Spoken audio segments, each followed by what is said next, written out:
Hello, how are you? Good to see everybody again.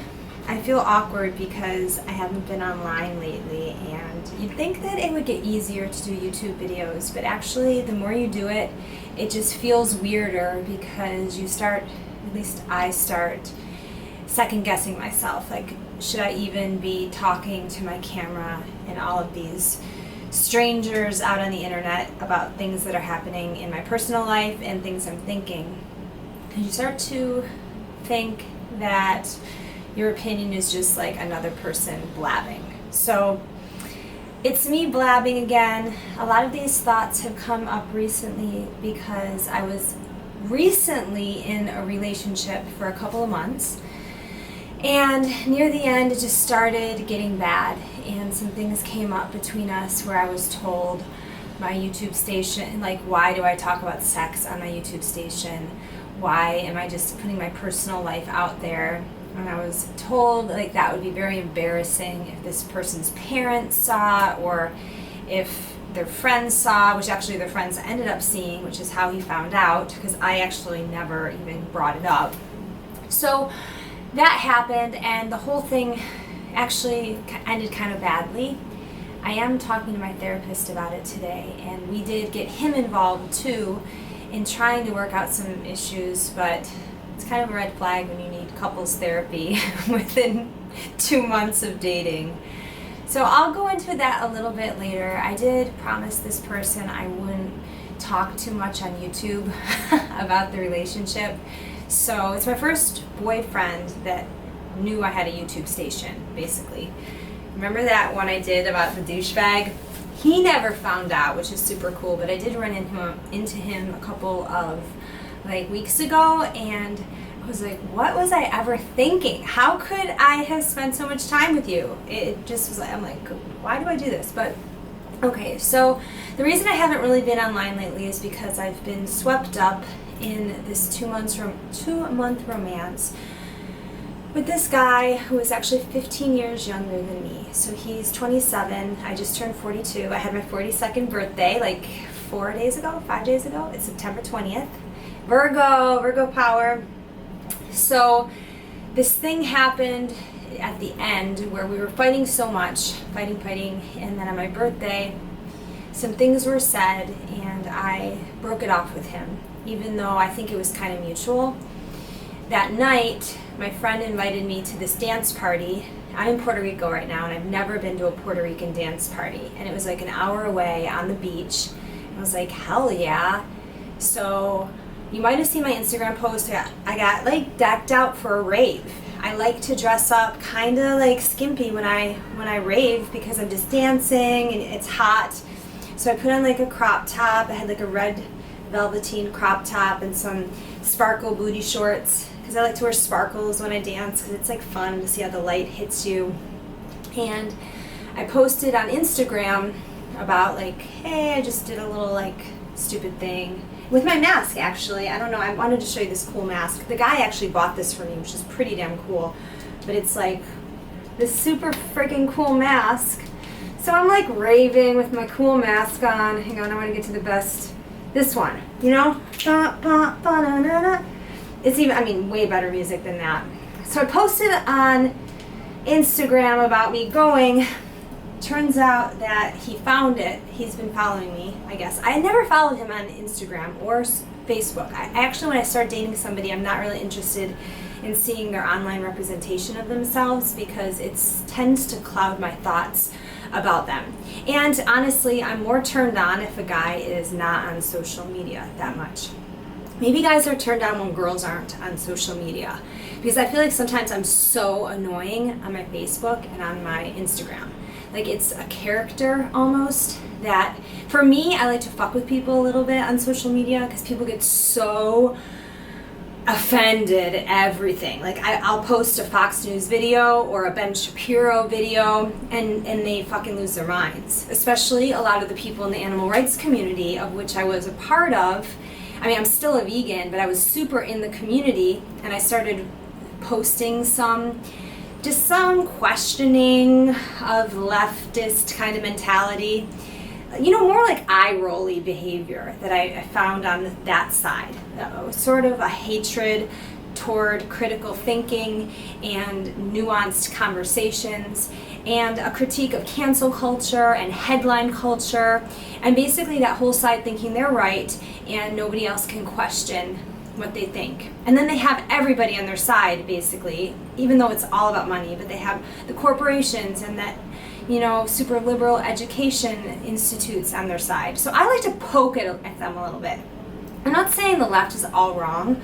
Socially, they're super smart with the way that they want equality and no racism, and I agree with a lot of the principles of the left, but I think they go about it in a very stupid and annoying way a lot of times. So not to get into politics in like minute 4, because I'm already annoying myself about this, but I poke at people sometimes on my Facebook and on my Instagram, and I'll post something that maybe Trump said that I liked, or a critique of COVID and the way that they fucking shut down the economy and things like that. And I don't necessarily want my new boyfriends to see this stuff, because this guy was a very intellectual, young, liberal, college-educated kid, and he saw some stuff and it caused a little bit of, I won't say an argument, but a little bit of a confrontation about a few things. And then I get triggered when people make me feel stupid. So a few times we talk about something like he did not like Trump.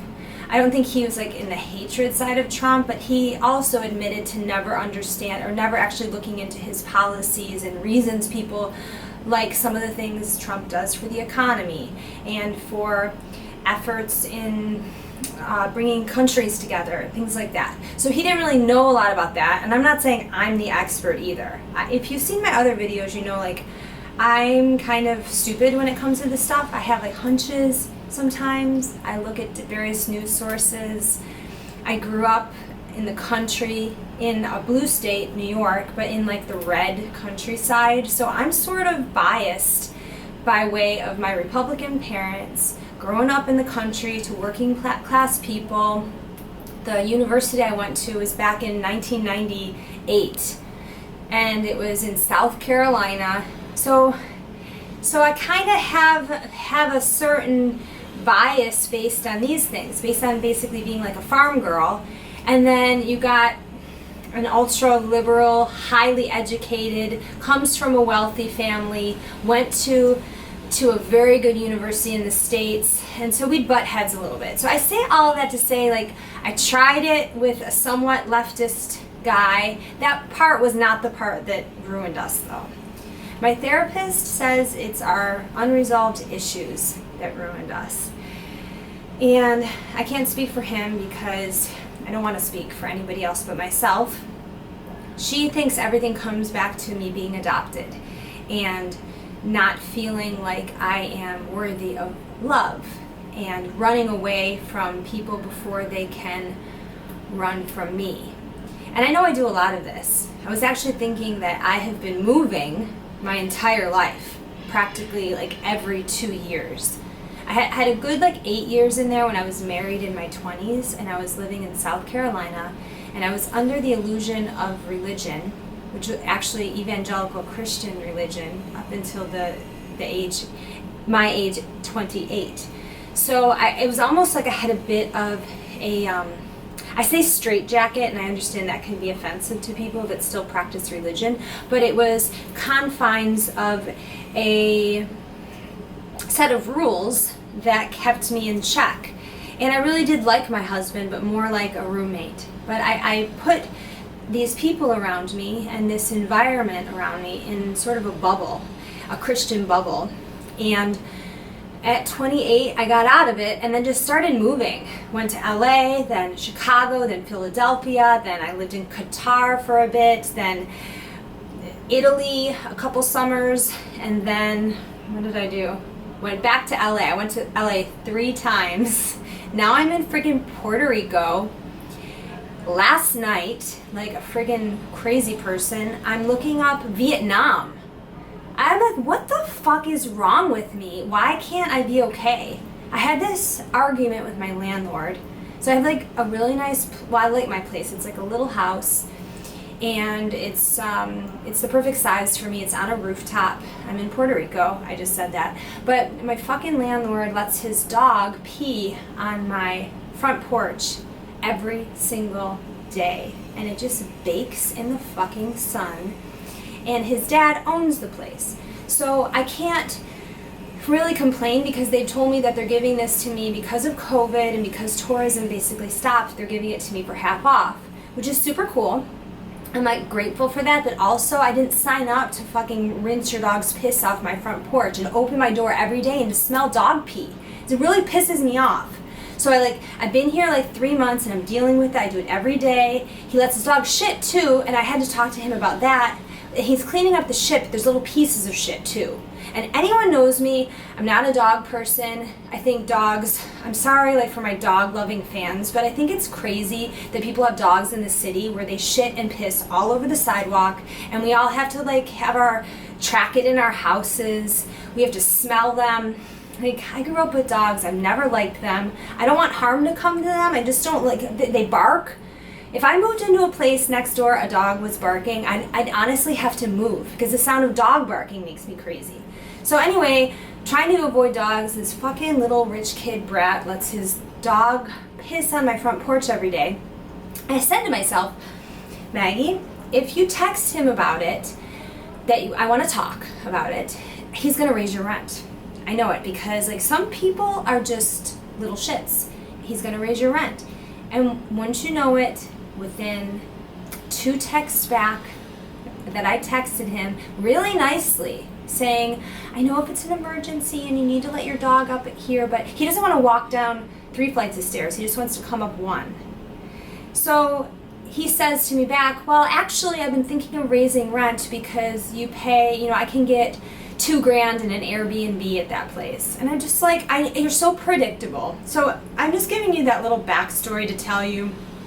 So I'm sort of like in this like mini feud with my landlord, which isn't actually even my landlord, but it's the son of my landlord, and the son dictates everything that the dad does. I don't know, for whatever reason.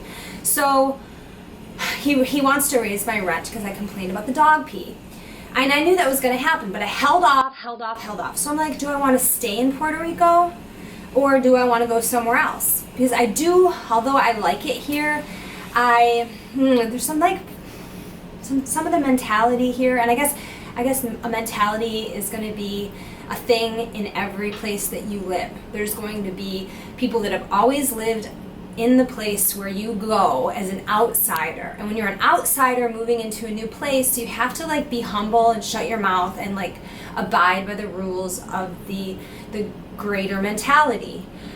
I'm a hard worker. I'm an entrepreneur. I'm direct. I say what I want.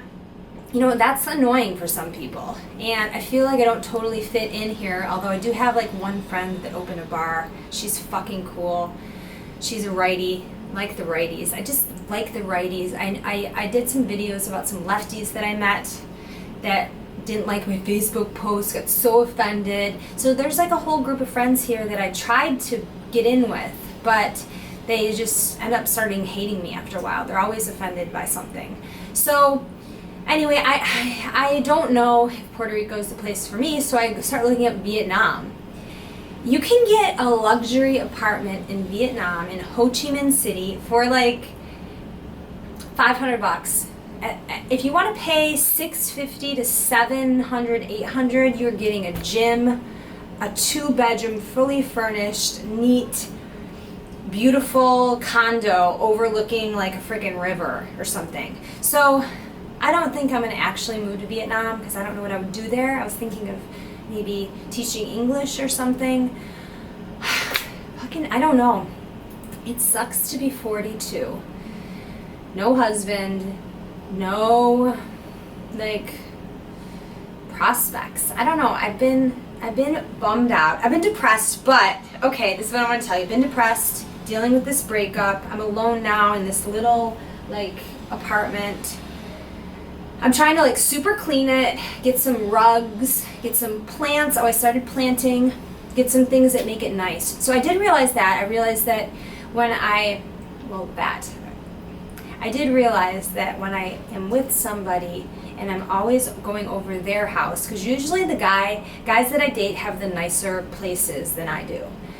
So I'm usually dating guys, I'm not going to say like with money, like that's a thing, but I like successful people. I'm sorry that's not, except for even the douchebag guy that I dated last had a nice place. It's just like something I'm attracted to. But it's a little bit of a, what do you call it? When something's like an irony or whatever. Like I wouldn't call myself successful in any way. I have a degree, I've tried a bunch of different businesses, I've tried the managing comedy clubs, I've worked in the service industry. I tried to develop an app that didn't go anywhere because of COVID, and I'm still like needing more funding for it. So like I'm the type of person that dreams up ideas but can't really get them off the ground. So I'm just like constantly spinning my wheels. And then I'll get a job with an employer, work for a little bit, and they piss me off or they say something stupid or they do something that I don't like and I end up quitting. And I realize this is a pattern of mine. So like here I found myself at 42 and I haven't really stayed in one place long enough to build a network of a community. I haven't stayed in an industry long enough. Hell, I haven't even found anything that I really love doing. So I realized that I compensate for this void that I have maybe self-created. Maybe it's just by nature of the world, capitalism, needing to work. But by nature of whatever it is, I'm constantly looking for guys to fulfill something that I'm missing in me. And I'll do things like go to their house a lot when I first meet them. And then if I like them even a little bit, it seems like I fall for them, like hard. And that's what happened with this guy. He was young, he was fun. He kind of like wooed me a little bit in the beginning. Took me on a private plane, a semi-private plane to an island. You know, we had a great time. And I got excited and I thought like maybe this is the one. And I realized I'm always looking for the one. And then in the process of looking for that person, I just like let go everything else in my life. I didn't come to my apartment practically for 2 months. I didn't make a video. I didn't call my friends. I just like enjoyed spending the time together and everything. And then little things start creeping in, the fighting, the not communicating, not seeing eye to eye. And then I respond by like this being like sort of numb and cold. And then I act out and I do things like, you know, go off on my birthday. So it's like, and then I don't know, it's like this cycle and I don't know how to get out of it, trying. Anyway, that's what's going on with me. Like just failures for the last 10 years trying to find somebody. And I'm not complaining. I don't want this to just be me blabbing on the internet how I can't find a guy. I just recognize that there's reasons that I'm looking that have to do with me not taking control of my own life and finding my own passions, being totally okay with being alone. And I know it sounds cliche, but maybe loving myself more. I don't know what that even means because I don't like sleeping alone. And I'm like sick of being lonely. But I don't want to depress you guys. I want to tell you, I did find a cure for depression. Are you guys ready? I was taking part in the cure for the depression right before I started this video. I'm going to show you. Are you ready? Yeah. Na, na, na, na, na, na. Can you guess what it is? Oh God, this is my freaking desktop. It's actually my brain. Look at my brain. I've always had a messy desktop. It's so hard to clean it up or to find like the time to do that. I mean, it's not time, it's just like will, right? Everything is will. To have a super messy desktop, I want to show you this depression cure I just found. So I pull up my computer and it automatically goes to like this random home page. How can I make this higher? Hang on a sec. I'm trying to make my computer a little higher with these things. Let's see if you guys can see that now. Yeah, okay, you can kind of see it. All right, so it's this. I freaking love this. This is a 12-minute video. Guys, I can't actually, let's make it bigger. I don't think I can play this for too long, otherwise they're not gonna let me put this YouTube up. They're gonna ban it in like the US. But I'm gonna turn the volume down maybe so I can just like show you what this is. Can you read this? Guns N' Roses, Knocking on Heaven's Door, live in Tokyo, 1992. I just discovered it today. I've been on like a rock kick. I want to go back to all the music I grew up with. My parents really, you know, for all the differences we had, they really taught me about rock music. And this is so good. The guitar riff in this is insane. It's insane. I wanted like even play a little bit, but I'm afraid I can't. Like YouTube has these like, I don't know, algorithms where if you put any little piece of a music video on, they'll ban it in like the US and Canada and other places. I actually have one video out there where I was doing like a workout routine and I did it to a couple of songs and I just used a little clip, and the only people that can see it are in like other countries other than North America. So Guns N' Roses, Knocking on Heaven's Door, Tokyo. What else have I been listening to? Somebody turned me on to Gary V. Anyone know Gary V? He's like this cool guy, motivational speaker. I didn't think I'd want to listen to a motivational speaker, but this guy is really funny, and he just is like the take no shit kind of guy, and I like that. So I'm going to give you his... Let me just go to my Instagram right now.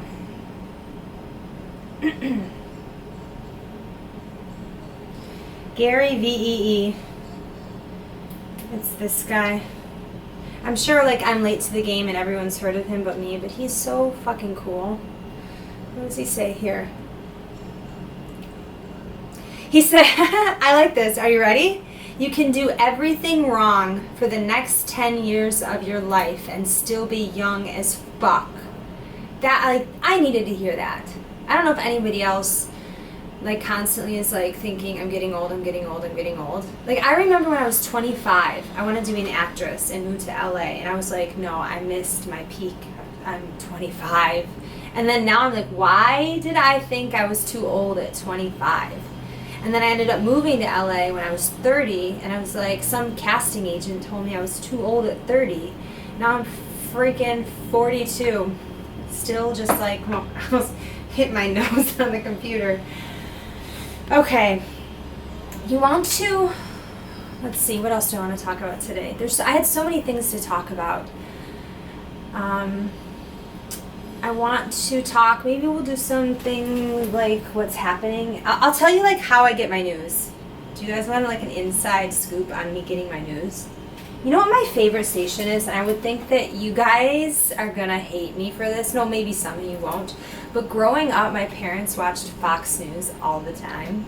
And I was like, they're so backwards. They're so conservative and stupid. And they're still like evangelical Christian, which I have gone way away from evangelical Christianity. Although I do still appreciate some of the principles I was taught. I think religion is toxic and it keeps people down. It doesn't allow people to be their true selves. It's based around shame and guilt and then all of the friggin' wars and creepy stuff priests have done. I mean, I think it carries with it so much grossness. But you know, there was some wholesome teachings in it, and I was part of it till I was 28. Hang on, let me just turn this down. You know what I have to tell you? I'm talking today to my ex and my therapist. We're going to have like one last chat together, the three of us, to try to figure out some closure. She actually is going to tell us a couple of things that came to her in the middle of the night. My therapist is really nice, and I think she really cares about me, which is more than I can say for most people. And she called me and was like, you know, I know you guys aren't together anymore, but I I have 2 comments to say about your unresolved issues and how each of your unresolved issues is triggering the other. And she said it's not him and it's not me that is not getting along. It's issues from our childhood that are triggering each other's triggers. And so she wants to talk to us about this, which is cool. I'm sad about the breakup and I wanted it to work out. But I also can't lose my life. I can't lose my attention on my apartment, my career, talking to you guys, writing.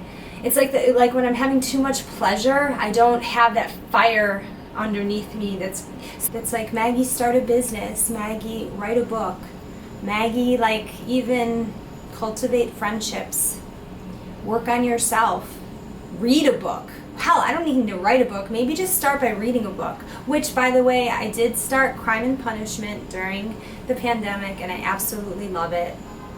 I've also signed up for Spanish classes on and I've been doing this app called Duolingo. I'm sorry, I just had this moment where I felt like I was talking about myself too much, and then I realized like my entire podcast is me just talking about myself, and I'm sorry. Whoever has gotten this far, thank you so much. I hope that you all are doing okay. This COVID thing has been such a nightmare, and it's like gone on for a long time.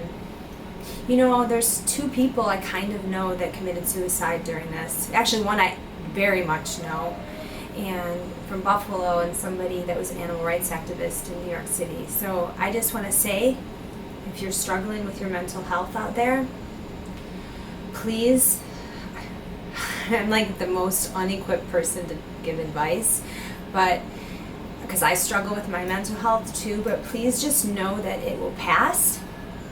Hang on there if you can. Try to find somebody to talk to. For me, the little things help, like getting outside, taking a walk. It's like stupid. I like sometimes to go shopping. Like I bought these earrings today. They were so cheap. Like you don't have to spend a lot of money. Sometimes like a little present for yourself is fun.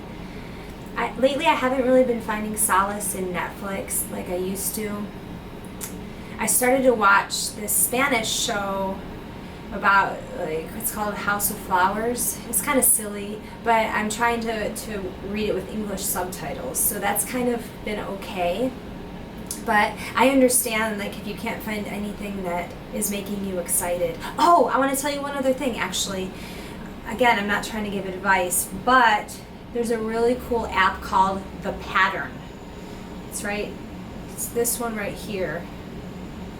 It's called The Pattern, and what is interesting about The Pattern is it's like right on.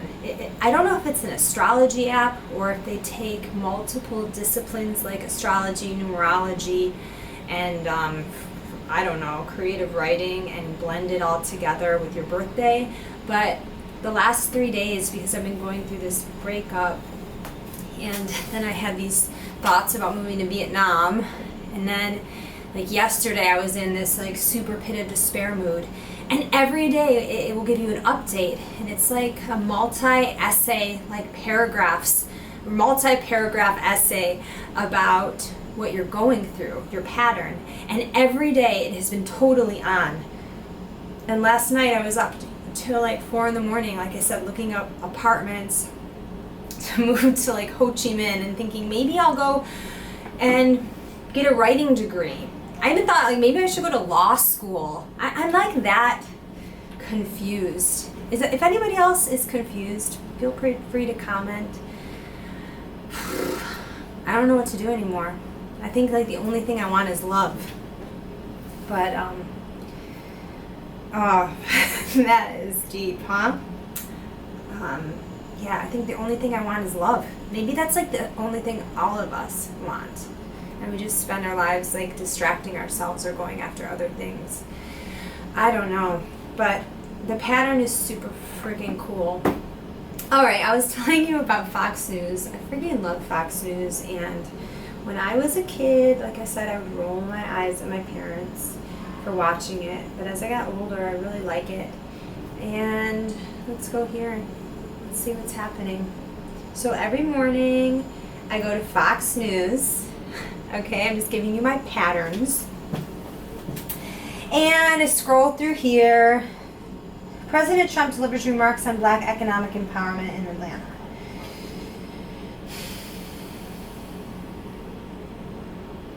It's like, I feel like I just have to stay out of the black conversation, the Black Lives Matter, the systemic racism. I get in trouble if I start like saying like, well, but the organization is this, or like they're doing that. You know, I tried to say a few critiques, like mild critiques. I even said when that awful George Floyd stuff happened, the one thing I wrote on my Facebook page about it was, do we know if this was racially motivated? They worked together.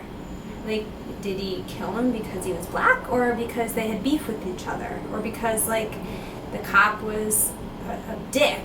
I mean, there's like a lot of reasons people have beef with each other. I tend to like not even see skin color. I mean, I don't at all. I see if I have a problem with somebody or the way they treat me. And so I wrote this on Facebook, and I swear I lost an entire friend group in Buffalo. They made a private Facebook page about how I was racist with like pictures of me. And then I run this parade every year in New York City called the Veggie Pride Parade. It's for vegans that want to dress like vegetables second week of April and bring their family.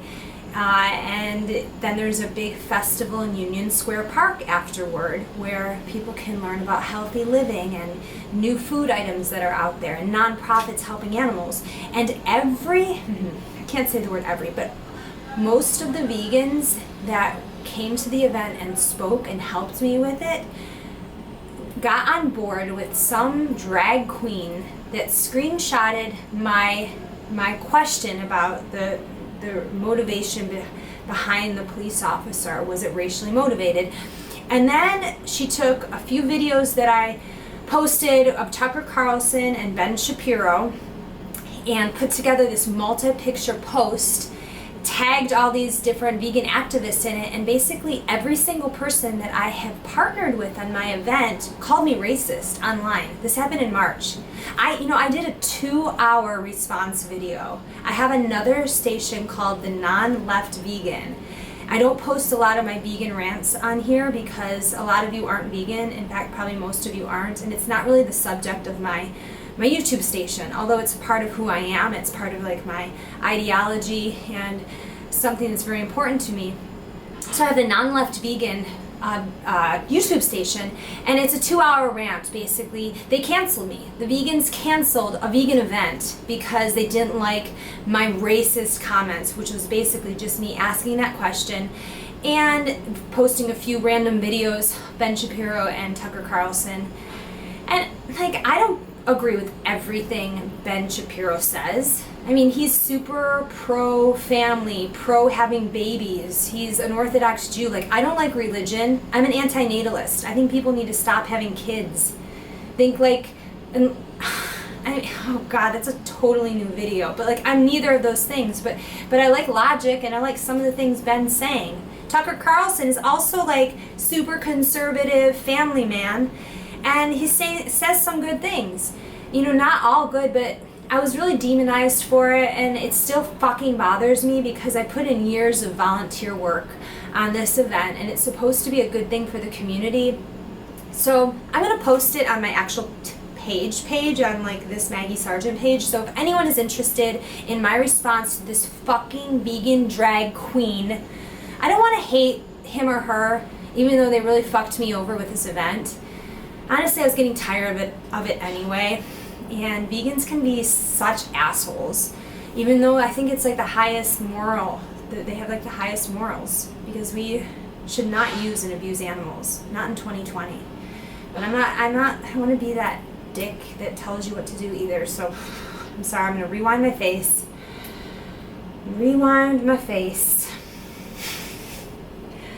Okay, so I was telling you I love reading Fox News. I don't agree with everything, okay? Oh, okay, so then I was reading about this new Supreme Court Justice nominee. And she's super Christian, and that's annoying. So there's like really no where I'm not left, I'm not right, because I'm not like pro-family, pro-having babies, and pro-religion. I did a video called Lefties versus Righties and Conscious Righties that if you're interested in this kind of school of thought, you can go back and check it out. But basically, smallest little island of just a couple of us. Hopefully you can relate. Hey, have whatever thoughts you want. Just like don't be mean to other people about them. Like all like the people that left me because they hate my posts and think I'm a jerk or a racist or whatever they want to say about me. Okay, I was saying I look at Fox. What else do I look at? I look at CNN sometimes if I'm in a particularly good mood and I can trust myself to get really pissed off and annoyed at them, so I'll do that. I like Reddit. I like Ben Shapiro's show. Sometimes I'll go to Al Jazeera World. Go to like Yahoo. I don't know how to like find out exactly what the unbiased truth is. So please share your ways of finding out the news. A lot of times I just like stay away from it. Last thing I wanted to tell you. I go to Reddit. I love Reddit. When me and my guy were fighting, he was like, in one particular bad fight, he yelled at me. Not yelled at me, I'm sorry. I want to like make him sound bad because he's actually a really good person. But he was like, you and your friggin' Reddit reading. And I was like, yeah, I read Reddit. It gives me sanity. It makes me feel not alone to know that other people have similar stories with things that they're going through, because I don't think we talk about it enough. This like existential sadness and angst and confusion about being alive. So I read Reddit. I don't know if everyone has that though. And I'm going to tell you, I'm about to read all of the Reddit posts that I have, or the Reddit subreddits. Are you ready? Reddit antinatalism.